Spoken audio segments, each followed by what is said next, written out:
최근에 제가 엄마꽃이라고 하는 그러한 노래를 이렇게 들은 적이 있습니다. 그래서 가사가 너무 좋아서 한번 검색을 이렇게 해보았습니다.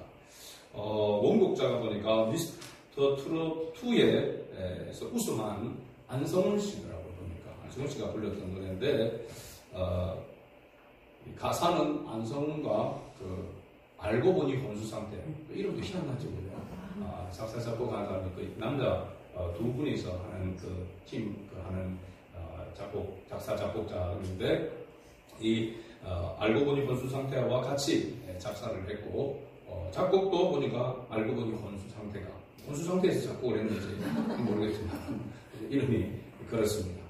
가사가 너무 이렇게 어버이 주일에 이렇게 딱 맞겠다라고 생각이 들어서 한번 여러분에게 소개를 이렇게 해드리려고 합니다. 그 노래는 사실은 시잖아요. 작시가 이렇게 되는데 제가 한번 소개를 해드리도록 하겠습니다. 음막꽃이라고 하는 제목입니다. 오래된 사진 속에 어여쁜 당신의 얼굴, 청춘에 달콤했던 꿈들은 모두 과거로만 남아버렸나. 아들, 딸을 키우시느라 버려야만 했던 것들, 후회한 점 없으시다는 나밖에 모를 사람. 꽃이 피었네, 꽃이 피었네. 우리 엄마 젊었을 적에 눈물이 나요, 눈물이 나요. 나 때문에 변한 것 같아. 그래도 온 세상 제일 예쁘다. 엄마, 우리 엄마 꽃. 못난 자식 걱정하느라 뭉그러져 버린 가슴. 엄마라는 이유만으로 티낼 수 없는 사람. 꽃이 피었네, 꽃이 피었네. 우리 엄마 젊었을 적에 눈물이 나요, 눈물이 나요. 나 때문에 변한 것 같아. 그래도 온 세상 제일 예쁘다. 엄마, 우리 엄마 꽃. 미안해요, 우리 엄마 꽃. 엄마, 우리 엄마 꽃. 이렇게 되는 가사입니다. 악보를 이렇게 찾아보니까 악보가 없어요. 그래서 악보를 보니까 사야 되더라고요. 악보를 사고까지 하면서 이렇게 할 필요는 있겠나 싶어서 그래도 대충 어떤 노래인지 제가 한번 1절만 살짝 한번 불러보도록 하겠습니다. 오래된 사진 속에 어여쁜 당신의 얼굴, 청춘에 달콤했던 꿈들은 모두 과거로만 남아 버렸나. 아들, 딸을 키우시느라 버려야만 했던 것들, 후회한 점 없으시다는 나밖에 모를 사람. 꽃이 피었네, 꽃이 피었네. 우리 엄마 젊었을 적에 눈물이 나요, 눈물이 나요. 나 때문에 변한 것 같아. 그래도 온 세상 제일. 네, 제가 연습할 때는 마음이 가만히 그렇지 않았는데 가사가 그렇습니다. 그래서 이런 대충 이런 노래인데 엄마라고 하는 그 단어만 우리가 생각해도 정말 우리 가슴이 아린 그런 모습입니다. 그런데 오늘 우리가 본문의 말씀을 보게 되면 이만큼 가슴 아리고 또 감동이 있는 그러한 말씀의 내용이 오늘 창세기 45장의 내용입니다. 오늘 창세기 45장은 요셉의 눈물로 시작합니다. 그래서 제목을 제가 요셉의 눈물이다 라고 이렇게 정하였습니다. 1절로 보면 요셉이 자기 시종들을 모두 물러가라고 소리를 했습니다. 다들 물러가시오 이렇게 한 것 같아요. 그리고 드디어 자기 형제들에게 요셉 자기를 알립니다. 이때 요셉과 자기 형제들을 위해 다른 사람들은 없었다라고 성경이 그렇게 기록하고 있습니다. 요셉이 큰 소리로 울었다라고 성경이 이렇게 기록하고 있습니다. 대성통곡한 그러한 울음이 아니었는가라고 이렇게 생각됩니다. 이 요셉의 울음소리가 성경에 보면은 애굽 사람에게 들리며 애굽 사람들은 거기에 지금 안에 없는데도 불구하고 이 울음소리가 들린다. 또 더 나아가서 바로의 궁중에 들리더라라고 이렇게 성경에 기록하고 있습니다. 그럼 요셉이 정말로 막 큰 소리로 온 애굽 사람들이 다 들리도록 그렇게 울었는가? 그런 의미보다는 요셉이 이렇게 정말로 가슴이 북받쳐서 울었다라고 하는 그러한 이야기가 전해졌다라고 애굽 사람들의 공사들. 우리 애굽의 총리가 자기 형제들을 만나서 그렇게 크게 통곡하며 울었다라고 하는 이 소문이 애굽 사람들과 특히 바로 왕이 거하고 있는 궁중에까지 전해졌다라고 그렇게 말하고 있습니다.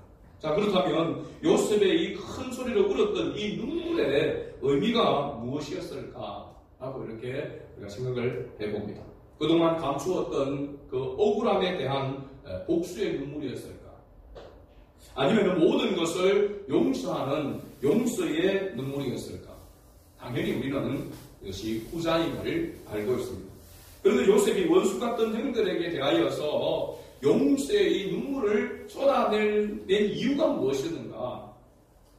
요셉이 자기 형들을 통하여 겪은 고통과 고초를 생각하면 절대로 용서할 수 없는 그런 상황입니다. 보통 사람 같으면 기회다라고 생각하고 여봐라, 저놈들을 당장 하옥시켜라. 안 그러면은 저들을 당장 쳐 죽여라 라고 이렇게 할 수 있을 것입니다.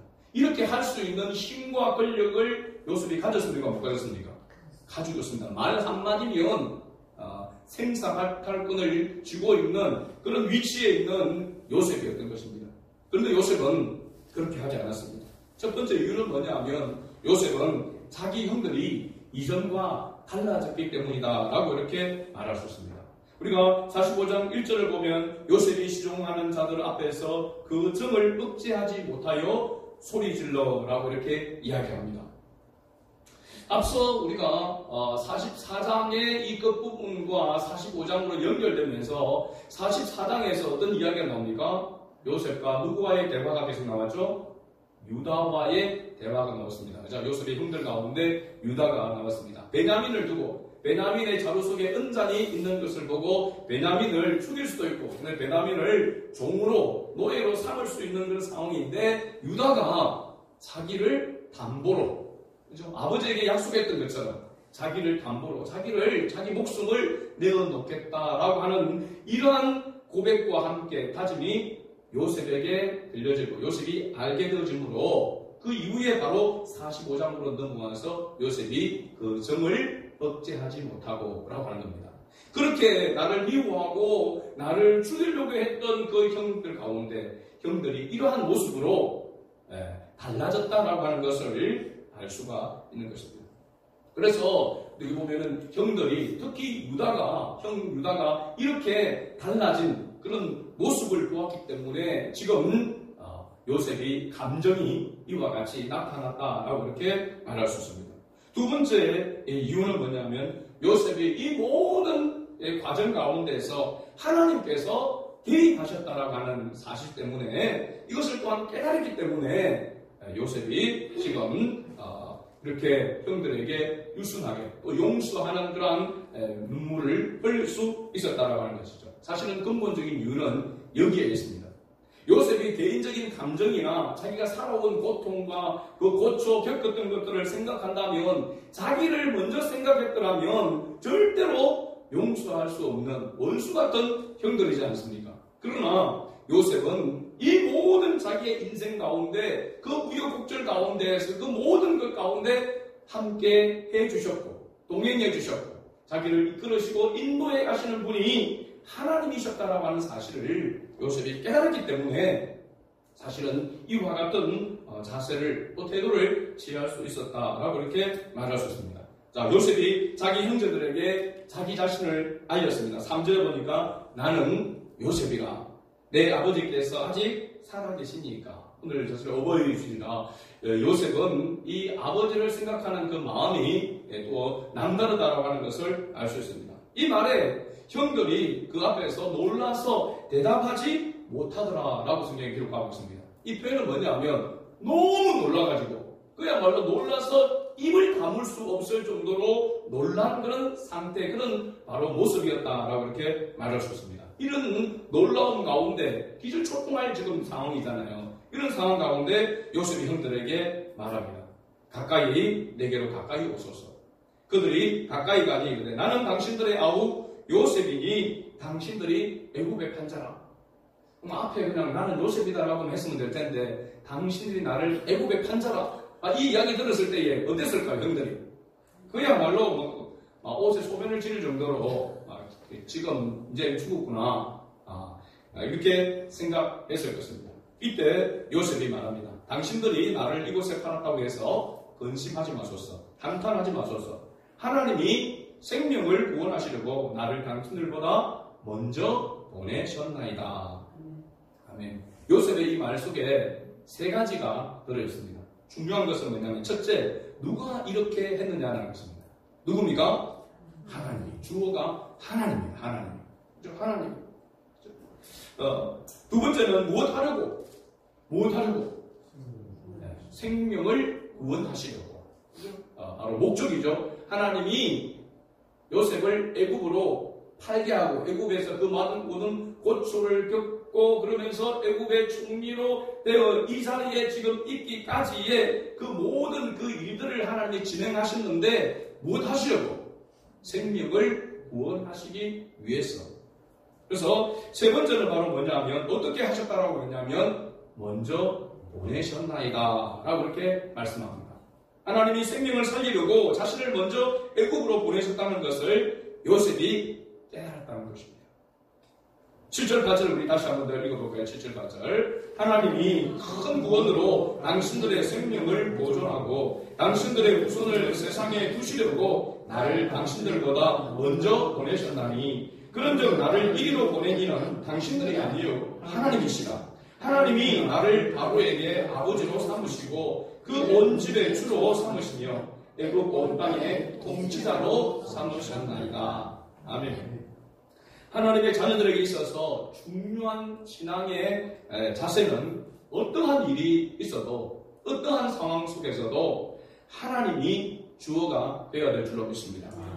왜 내가 저런 남편을 만났어? 왜 내가 저런 집에 시집을 갔어? 왜 내가 저 사람과 결혼을 했어? 내가 왜 이런 직장에 갔어? 왜 내가 이런 교회에 나왔어?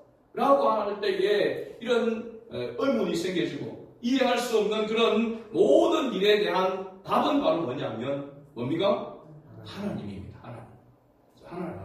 하나님. 우리 그리스도인에게는 하나님이 이 세상의 만물의 창조자이시고 주권자이심을 믿는 하나님의 자녀들이라면 이 고백이 이와 같은 신앙 고백의 태도와 자세가 반드시 있어야 한다는 사실입니다. 하나님이 나를 이곳에 보내셨다. 하나님이 나를 여기에 두셨다. 하나님이 나를 여기에 이끌어 주셨다.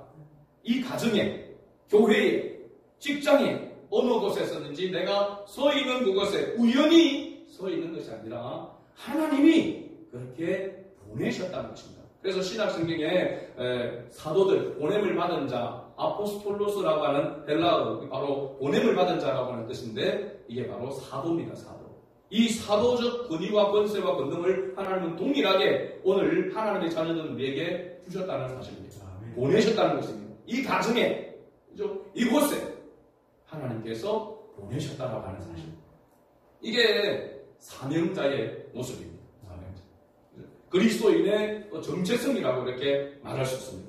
내가 우연히 하다 보니까 이런 학교에 가고, 내가 우연히 하다 보니까 이 직장에 다니고, 내가 어떻게 하다 보니까 이런 가정에 아닙니다. 하나님이 무엇 하시려고? 생명을 구원하시고 나를 보내셨다라고 하는 사실입니다. 이것이 신앙의 태도가 바로 이런 신앙의 태도가 바로 진정한 그리스도인의 모습인 줄로 믿습니다. 요셉이 형제들에게 이러한 고백을 한 후에 이렇게 말합니다. 9절 10절 계속해서 같이 읽어봅니다. 당신들은 속히 아버지께로 올라가서 아뢰기를 아버지의 아들 요셉의 말에 하나님이 나를 애굽 전국에 주로 세우셨으니 지체 말고 내게로 내려오사 아버지의 아들들과 아버지의 손자들과 아버지의 양과 소와 모든 소유가 고센 땅에 머물며 나와 가깝게 하소서. 그리고 11절에 보니까 흉년이 아직 5해가 있으니 내가 거기서 아버지를 복양하리이다. 아버지와 아버지의 가족과 아버지께 속한 모든 사람에게 부족함이 없도록 하겠나이다 하더라 전하소서. 이게 요셉이 이제 다시 형들을 아버지께로 보내면서 이렇게 부탁한 그러한 내용입니다. 여기 요셉이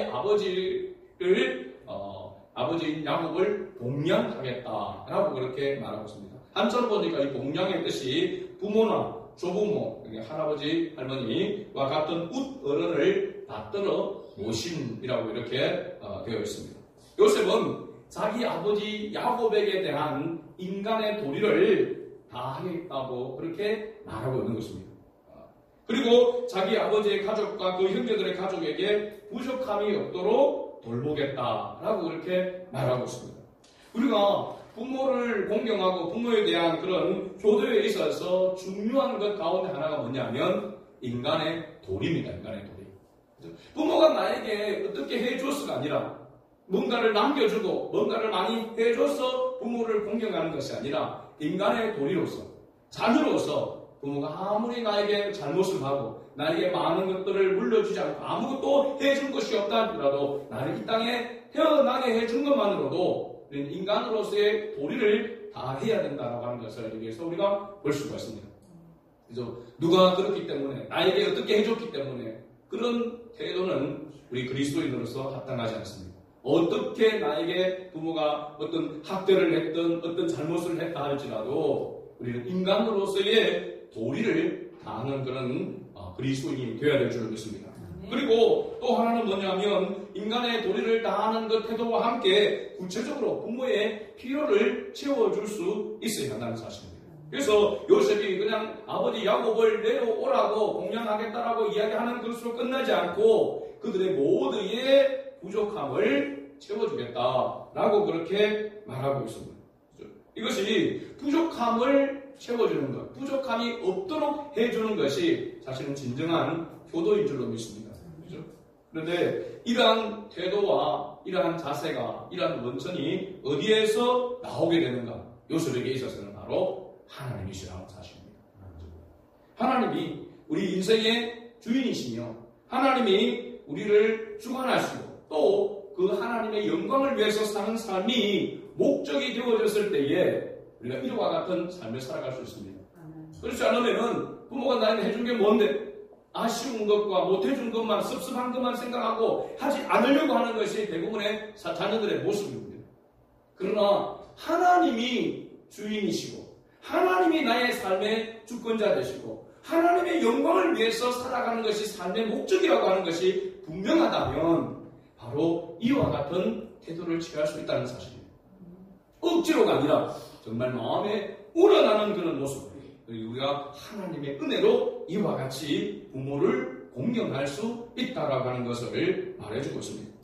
자, 요셉이 이러한 말을 하고 난 뒤에 14절에 자기 아우 베냐민의 목을 안고 우니 베냐민도 요셉의 목을 안고 우니라. 15절에 요셉이 또 형들과 입맞추며 안고 우니 형들이 그래서야 요셉과 말하니라. 진정한 형제 상공의 그러한 장면입니다. 하나님의 은혜로 요셉과 형제들이 뜨거운 눈물을 흘리면서 서로 안고 울었다라고 이렇게 이야기하고 있습니다. 어떻게 보면 우리가 드라마로 본다면 이 장면이 가장 클라이막스가 아닐까 생각합니다. 이제 최종의 마지막 부분에 모든 것들이 그동안 얽히고 섞였던 그런 모든 것들이 해결되어지면서 이제 하나가 되어지고 화목하게 해피엔딩으로 나아가는 바로 그런 장면이라고 할 수 있습니다. 하나님께서 하신 일을 깨달은 한 사람을 통하여서 진정한 형제 우애가 회복되는 것을 우리가 봅니다. 그래서 가정에서 누가 진정한 가정을 세워가는 자가 되어야 되느냐, 주체가 되어야 되느냐, 하나님의 은혜를 깨달은 사람입니다. 하나님. 그래서 여러분 믿지 않는 남편이 뭔가를 해주기를 원하고 변화되기를 바란다고 하는 것은 교만한 것입니다. 하나님 앞에 합당치 않습니다. 하나님의 은혜를 깨달은 내가 하나님 앞에서 가정을 세워가는 일에 헌신하고 섬겨하는 것입니다. 알아주든 알아주지 않든 그것이 우리가 하나님의 은혜를, 하나님의 사랑을 깨달은 자의 그런 모습이다라고 하는 것을 알 수 있습니다. 요셉이 이 하나님이 자기의 삶의 그 모든 이 세상의 주권자가 되신다는 사실을 깨닫고 난 다음에 그 원수 같던 형들도 가슴에 품을 수 있는 그러한 은혜가 그게 임하게 되어질 것입니다. 그리고 나아가서 하나님께서 꿈꾸게 하신 일들을 이루어가는 그런 모습을 봅니다. 요셉이 형제들에게 온갖 선물과 양식을 함께 보내면서 아버지 야곱을 모셔오도록 수레까지 이렇게 보내게 됩니다. 이제 그들이 애굽에서 올라와 가나안 땅으로 들어가서 아버지 야곱에게 이르게 되어지고 그 형제들이 아버지에게 그동안 애굽에서 있었던 일들에 대해서 자초지정을 말합니다. 요셉이 아직 살아있어 애굽 땅 총리가 되었다라고 말합니다. 깜짝 놀랄 일이죠. 야곱이 그의 말을 믿지 못하여 어리둥절했다라고 했습니다. 아연 실색할 정도로 너무 놀란 나머지 말도 안 된다라고 이렇게 생각한 거죠. 왜냐하면 그 형들이 요셉이 짐승에게 찢겨져 죽었을 것이라고 하는 그 찢어진 옷을 들고 왔지 않습니까? 그런데 그 아들들이 요셉이 살아있고 그것도 애굽에 지금 모든 것에서의 가장 강력한 제국인 양식도 군사 모든 힘을 가지고 있는 이 이집트 애굽의 총리가 되어졌다라고 하니까 믿을 수 사실은 없는 일이죠. 그죠? 그러나 27절에 그들이 또 요셉이 자기들에게 부탁한 모든 말로 그에게 아버지 야곱에게 말하니까 그들의 아버지 야곱은 요셉이 자기를 태우려고 보낸 무엇을 보고 수레를 보고서야 기운이 소생한지라. 역시 야곱은 야곱입니다. 그죠? 아들 말을 절대로 말로 들어서는 믿지 못하고 증거로 그 수레가 남다르지 않겠습니까? 그죠? 애국 총리가 보내는 수레였으니까 이건 어디 가서 잘 보지 못하는 옛날 우리 어릴 때 갑자기 자가용 한 대가 나타나면 우와 자가용 하면서 뒤따라가는 그 연기 그것도 마시면서 막 쫓아다녔던 그런 기억이 있습니다. 그죠?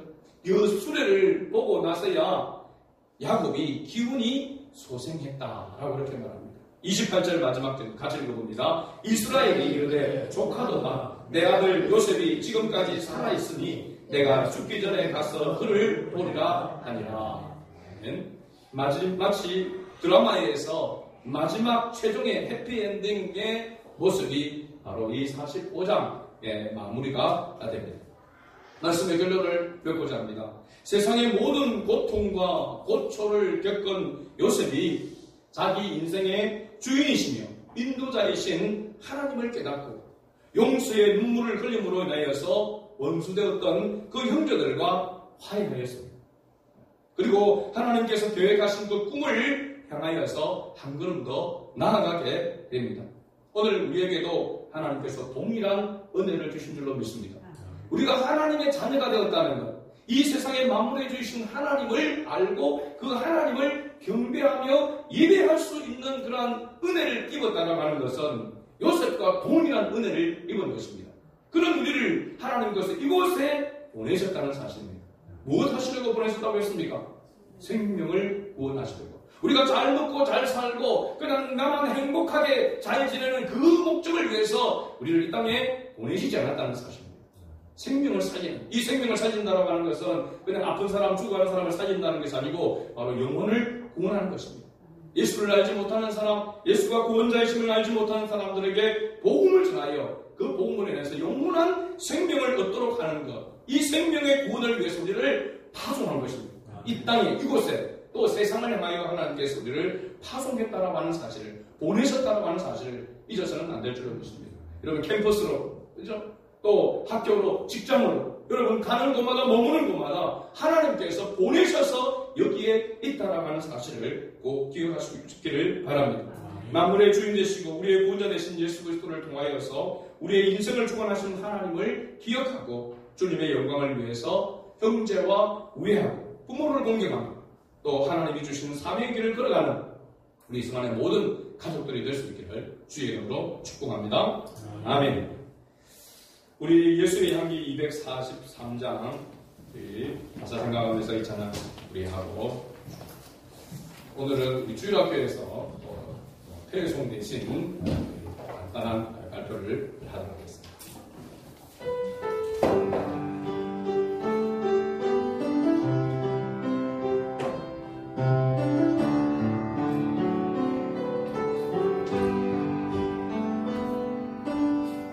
내가 먼저 손 내밀지 못하고 내가 먼저 용서하지 못하고 내가 먼저 웃음 주지 못하고 이렇게 머뭇거리고 있네. 그가 먼저 손 내밀길 원했고 그가 먼저 용서하길 원했고 그가 먼저 웃음 주길 원했네. 나는 어느 준비된 사람인가.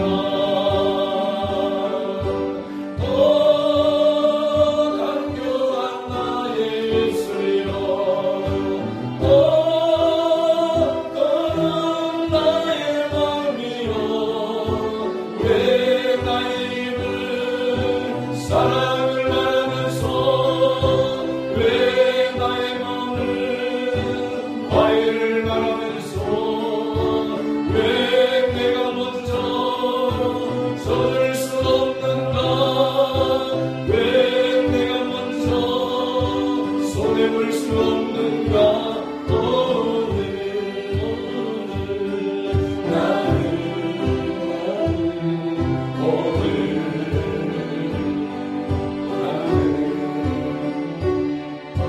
주님 앞에서 공물파도를 내고 이렇게 느끼며 서 있네. 어찌할 수 없는 이 맘을